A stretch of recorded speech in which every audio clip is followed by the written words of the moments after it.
Hola a todos, bienvenidos a la anteúltima clase del curso de Pensamiento Lógico de Codem Academy. En esta clase vamos a estar viendo un algoritmo de JavaScript. Vamos a estar modificándolo un poco, pero bueno, obviamente este curso no era de enseñarles programación, así que ustedes no van a saber hacerlo si no saben JavaScript, pero la idea es que lo entiendan y ya se vayan adentrando un poco en el mundo de la programación si es que todavía no lo hicieron.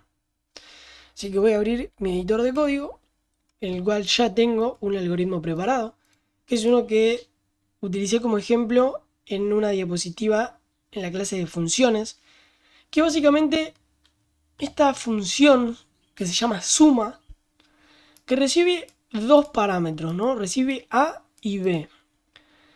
Ahora, estos son nombres, cuando nosotros creamos la función, estos son nombres que nosotros simplemente le damos a dos valores o a los valores que nosotros queramos que vaya a recibir la función cuando nosotros la llamemos. Entonces acá le estamos diciendo que queremos que reciba dos valores, uno siendo A y el otro siendo B. Y dentro de la función, no sé si recuerdan, pero en una de las clases vimos lo que se llama scope, que es básicamente el tema del ámbito global y el ámbito local. Cuando nosotros creamos, por ejemplo, una función, estamos en esa función creando un ámbito local delimitado por estas llaves, que es totalmente independiente al ámbito global, que es básicamente todo lo de afuera. Por ejemplo, estas dos cosas están en el ámbito global, ¿bien? Estas dos cosas están en el ámbito local de la función suma.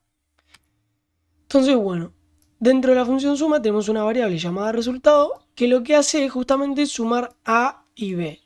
Y bueno, la función retorna ese resultado.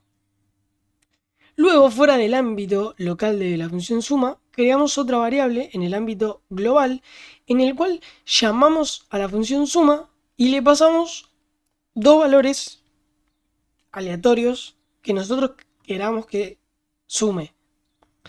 Luego lo imprimimos en la consola y cuando ejecutamos el script tenemos como resultado esa suma.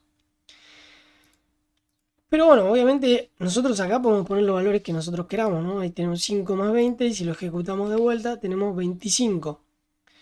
La idea también de las funciones es que sean reutilizables, entonces nosotros podemos, por ejemplo, crear otra variable que sea resultado 2 y pasarle otros números totalmente distintos y bueno, también imprimirlos en consola. Pero bueno, acá cuando ejecutamos esto nos da los dos resultados. Pero bueno, ¿qué vimos en este pequeño algoritmo, en este pequeño ejemplo? ¿Qué acabamos de ver de todos los temas que tocamos en el curso? Bueno, vimos ya operadores aritméticos, suma, resta, multiplicación y división. Vimos funciones. Vimos, bueno, variables también, obviamente. Acá estamos viendo tipos de datos numéricos. Estamos viendo el scope de las funciones. Pero bueno, esas son un poco algunas cosas simples. Y ahora voy a crear otro algoritmo un poco más complejo tocando otros temas que hayamos visto en el curso.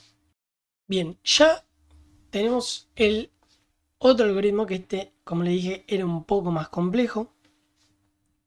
En este caso tenemos una función que se llama par o impar, la cual tiene un solo parámetro y recibe un solo valor. Después tenemos, obviamente, las llaves para delimitar el ámbito local de esta función. Y ya lo primero que tenemos es un condicional.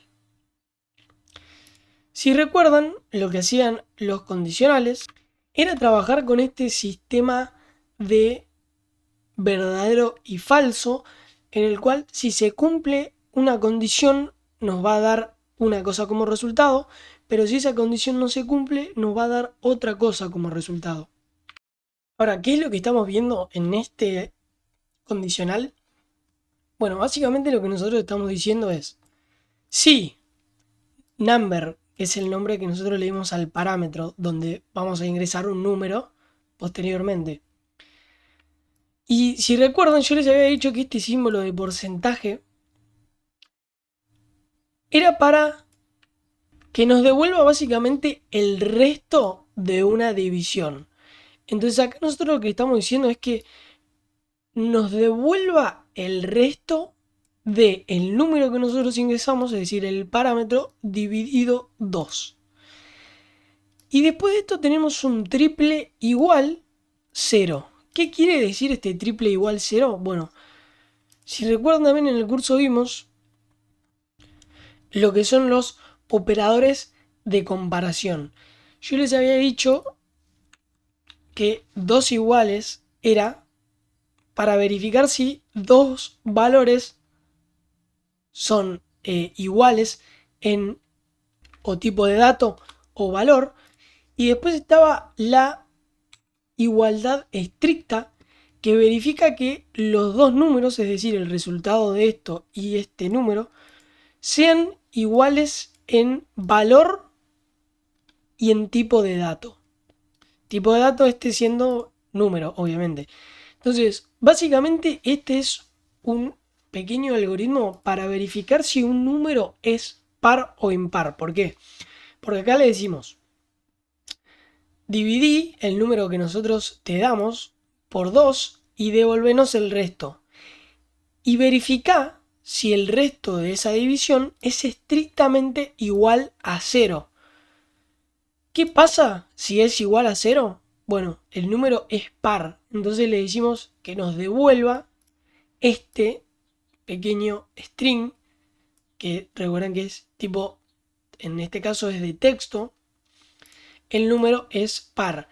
Pero si el resultado de esta división, el resto de esta división no es igual a 0, que nos devuelva el número es impar. Y acá llamamos a la función dentro de la consola y le pasamos en el primer caso el número 10 y en el segundo caso, mira, acá me olvidé porque lo tenía en inglés, y en el segundo caso le pasamos el número 7. Entonces nosotros llamamos al script, corremos el script y como ven tenemos que el primer número es par, este 10 nos dio que es par, y el número 7 en el segundo caso nos dio que es impar.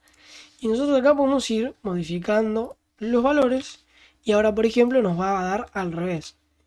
El número 11 obviamente es impar y el número 8 es par. ¿Y qué vimos en este algoritmo de todos los temas que tocamos en el curso? Bueno, otra vez operadores aritméticos. En este caso vimos operadores de comparación. Otro tipo de dato, en este caso string, dato de tipo de texto. Y también vimos un condicional. Así que bueno, espero que les haya interesado, más allá de si lo entendieron o no, porque como les digo, la idea sí era que lo entiendan, no que obviamente sepan cómo hacerlo, porque si no saben programación, no van a saber hacerlo.